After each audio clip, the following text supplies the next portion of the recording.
உங்களுக்கு மத்தியிலே விளக்கப்படுத்தப்பட வேண்டும் என்று எனக்கு தரப்பட்டிருக்கின்ற தலைப்பு இளைஞர்களும் இன்றைய மீடியாக்களும். சகோதரர்களே, இப்படியான வகுப்புகள் எல்லாம் ஏன் நடத்தப்படுகின்றன என்பதை நீங்கள் முதலாக மனதிலே பதிய வைத்துக் கொள்ள வேண்டும். பணம் நிறைய இருக்கிறது, எப்படி நாங்கள் செலவழிப்பதென்று தெரியாமல் இருக்கிறோம், ஏதாவது ஒன்று வைத்து நடத்தி விடுவோம் என்பதற்காக இப்படியான வகுப்புகள் நடத்தப்படவில்லை. அல்லது மாணவர்களை பொறுத்தவரைக்கும் பொது அறிவை தங்கள் சிந்தனையிலே வளர்த்துக் கொள்வதில் கொஞ்சம் ஆர்வமாக இருப்பார்கள். அந்த நாட்டின் ஜனாதிபதி யார், மிக நீண்ட நீர்வீழ்ச்சி என்ன, மிக உயர்ந்த மலை எது, இப்படி ஒரு தகவல்களை சேமிப்பதிலே ஆர்வமாக இருப்பார்கள். அந்த அடிப்படையில் இங்கே 3 நாள் நடக்கின்ற வகுப்புகளிலே எல்லா தகவலையும் சேமித்து எங்கள் சிந்தனையிலே இருக்கக்கூடிய இன்னும் சில தகவல்களை கூட்டிக் கொள்ள வேண்டும் என்பதற்காகவும் நடத்தப்படவில்லை.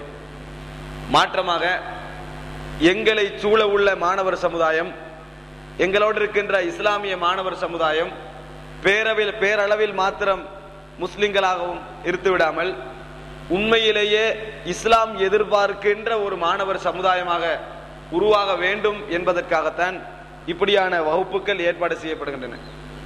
இதன் மூலம் நீங்கள் உங்கள் மனதிலே பதிய வைத்துக் கொள்ள வேண்டிய அடிப்படையான விஷயம் என்னவென்றால், எங்களை நாங்கள் மாற்றிக்கொள்ளுவதற்கும் எங்களது போக்கையும் எங்களது சிந்தனையையும் எங்களது கல்வி முறையையும் மாற்றிக்கொள்வதற்கும் இதில் ஏதாவது எங்களுக்கு வாய்ப்புகள் கிடைக்குமா, நாங்கள் போகின்ற பாதை தவறு என்று சுட்டிக்காட்டப்பட்டால் எங்களுக்கு சரியான பாதையில் நடக்கக்கூடிய ஒரு ரூட்டு கிடைக்குமா என்பதை எதிர்பார்த்துத்தான் நீங்கள் எல்லாம் இங்கே அமர்ந்திருக்க வேண்டும்.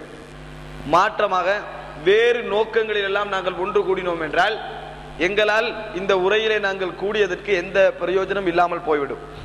இதை அடிப்படையாக நாங்கள் மனதிலே பதிய வைத்துக் கொள்ள வேண்டும்.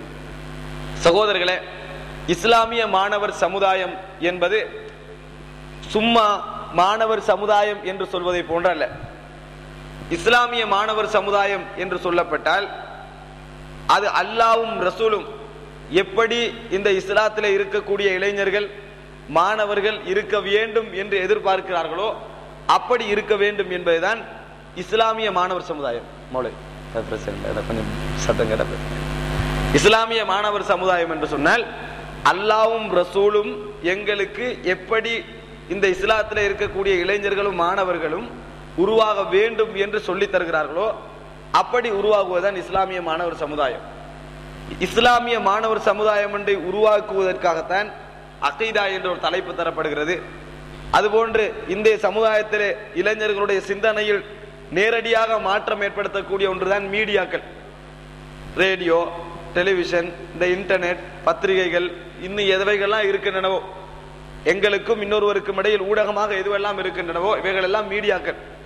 இந்த மீடியாக்கள் நாங்கள் பேசுவதை விட, பெற்றோர்கள் உங்களிடத்திலே சில விஷயங்களை விளங்கப்படுத்துவதை விட, உங்கள் நண்பர்கள் உங்களிடத்திலே பேசுவதை விட மீடியாக்கள் அவசரமாக உங்கள் தகவலை பதிய வைத்து விடுகின்றன, உங்களை மாற்றி விடுகின்றன. இவைகள் பற்றி இது பற்றி ஒரு தெளிவு இருந்தால்தான் எங்கள் சிந்தனையில ஏற்படுகின்ற மாற்றங்கள் சம்பந்தமான சரியான ஒரு அறிவு இருக்கும் என்பதுதான் இந்த தலைப்பினது நோக்கம். எல்லாவற்றிற்கு முன்னால் ஒரு விஷயத்தை நாங்கள் எல்லோரும் மனதிலே பதிய வைத்துக் கொள்ள வேண்டும். என்ன விஷயம் அது? உலகத்திலே எந்த சிறந்த கொள்கையை அறிமுகப்படுத்தினாலும், பொருளாதார கொள்கையாக இருக்கலாம், அரசியல் கொள்கையாக இருக்கலாம், இன்று படிப்பிக்கப்படுகின்ற கல்வி முறையாக இருக்கலாம், ஒரு சிறந்த கொள்கை சிறந்த வழிமுறை என்று சொல்லி எதைத்தான் அறிமுகப்படுத்தினாலும், உதாரணமாக எடுத்துக்கொள்ளவென்றால் இஸ்லாத்திலே சொல்லப்படுகின்ற குற்றவியல், களவெடுத்தால் கைவெட்டப்பட வேண்டும், கொலைக்கு கொலை செய்யப்பட வேண்டும், விபச்சாரம் செய்தால் திருமணம் முடிக்காதவராக இருந்தால் 100 கசையடி அடிக்கப்பட வேண்டும், திருமணம் முடித்தவராக இருந்தால் அவர் கல்லெறிந்து கொல்லப்பட வேண்டும். இவைகள் எல்லாம் இஸ்லாம் சொல்லுகின்ற குற்றவியல் சட்டம். இவைகள்லாம் அற்புதமான சட்டங்கள். இது ஒரு சிறந்த சட்டம் என்பதனால் இலங்கை அரசாங்கம் என்ன செய்கிறது? குற்றவியலிலே நாங்கள் இந்த சட்டத்தை அறிமுகப்படுத்த போகிறோம் என்று அறிமுகப்படுத்தினார்கள் என்று வையுங்கள், எந்த பிரயோஜனமும் கிடையாது. இஸ்லாத்துடைய சட்டம் மிகச் சிறந்தது என்பதற்காக அதை அறிமுகப்படுத்தி செயல்படுத்தினாலும் எந்த பிரயோஜனமும் கிடையாது. இஸ்லாம் எதிர்பார்க்கின்ற மாற்றமும் வராது. இஸ்லாம் அழகான ஒரு பொருளாதார கொள்கையை சொல்லுகிறது. என்ன கொள்கை? ஜக்காத் என்ற ஒரு வசூலிப்பு முறை உலகத்திலே எந்த மதத்தினராலும் எந்த கொள்கை படித்தவர்களாலும் சொல்ல முடியாத அளவுக்கு அழகான முறையில் ஜக்காத்து கொள்கை இஸ்லாம் சொல்லுகின்றது. இருக்கிறவன் சுரண்டப்படவும் இல்லை, ஏழைகள் கஷ்டப்படுத்தப்படவும் இல்லை. ஒரு சரியான ஒரு நடுநிலைமையான முறையில் ஒரு பொருளாதார கொள்கை இஸ்லாம் சொல்லுகிறது. இப்ப இலங்கை அரசாங்கம் பார்க்கிறது நம்ம நல்ல பொருளாதார கொள்கை என்பதற்காக அதை எடுத்து அப்படியே நடைமுறைப்படுத்தார்கள் வையுங்கள், எந்த பிரயோஜனமும் கிடையாது. எப்பொழுது தெரியுமா ஒரு சிறந்த கொள்கையாக இருந்தாலும் எதுவாக இருந்தாலும் பிரயோஜனம் பெறும்? சரியான ஆன்மீக நம்பிக்கை இருந்தால் மாத்திரம்தான் ஒரு சமுதாயத்திலே நீங்கள் என்ன கொள்கை அறிமுகப்படுத்தினாலும் சரி, என்ன விஷயங்களை அறிமுகப்படுத்தினாலும் சரி, அது பிரயோஜனம் பெற வேண்டும் என்றால் ஆன்மீக நம்பிக்கை இருக்க வேண்டும். ஆன்மீக நம்பிக்கை என்றால் என்ன? ஆன்மீக நம்பிக்கை என்றால் நீங்கள் எல்லாம் மரணித்த பின்னால் ஒரு வாழ்வு இருக்கிறது, அந்த வாழ்க்கையிலே நல்லவற்றுக்கு சொர்க்கமும் தீயவற்றுக்கு நரகமும் தரப்படும், இதையெல்லாம் அவதானிக்கக்கூடிய விசாரிக்கக்கூடிய ஒரு ரப்புல் ஆலமீன் இருக்கிறான், ஒரு கடவுள் இருக்கிறான் என்று நம்புதல். இதான் ஆன்மீக நம்பிக்கை. நீங்கள் கேள்விப்பட்டிருப்பீர்கள் ஆன்மீகம் லௌகிகம் என்று. ஆன்மீகம் என்றால் இதுதான், இறந்த பின்னால் எங்களுக்கு ஒரு வாழ்க்கை இருக்கிறது, நலவு கெடுதிகளுக்கு அதில் கூலி தரப்படும், இதை இயக்குகின்ற ஒரு கடவுள் இருக்கிறான், இப்படி நம்புவதுதான் ஆன்மீகம். இந்த ஆன்மீக நம்பிக்கை இல்லாமல், இஸ்லாம் சொல்லக்கூடிய இந்த ஆன்மீக நம்பிக்கை இல்லாமல் எந்த கொள்கையை அறிமுகப்படுத்தினாலும் சரி, என்ன விஷயங்களை நாங்கள் பேசினாலும் சரி, நான் இப்பொழுது உங்களுக்கு அழகாக என்ன திட்டங்களை சொன்னாலும் சரி, எந்த பிரயோஜனமும் கிடையாது. நீங்கள் மனதிலே பதிய வைத்துக் கொள்ள வேண்டிய அடிப்படையான விஷயம், எங்களுக்கு ஆன்மீக நம்பிக்கை என்ற ஒரு அச்சாணியோடு தான் மற்ற எல்லா விஷயங்களும் முன்னேற்றப்பட வேண்டும். இந்த மார்க்க நம்பிக்கை இல்லாமல், இந்த ஆன்மீக நம்பிக்கை இல்லாமல் ஒரு வைத்தியன் உருவாக்கப்படுகிறான் வையுங்கள். வைத்திய துறை எவ்வளவு நல்ல துறை, அந்த துறையிலே ஒரு வைத்தியர் உருவாக்கப்படுகிறார்.